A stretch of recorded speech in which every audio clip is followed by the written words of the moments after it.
Denny was a businessman, actually in the poultry business, and his dad developed Alzheimer's somewhere around 10 years ago. And when he developed Alzheimer's and time went on, he got worse, Denny decided he wanted to get into the healthcare business so he could take care of his dad. He's very caring and compassionate.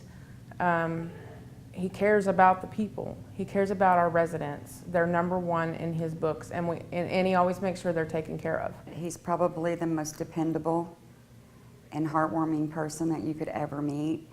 He's very trustworthy and honest. If he tells you he's going to do something, he does it. He personally knows how these families feel, how the residents are feeling, what they're going through. He can empathize completely because he really does understand.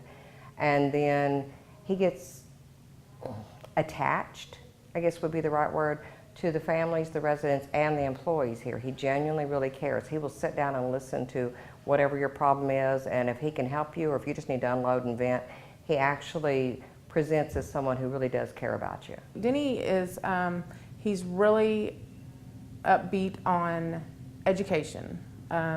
If there's a program available, he wants us in it. He's all about more education for everybody, the entire staff. So whatever we can develop to take care of our residents, you know, he's all about that.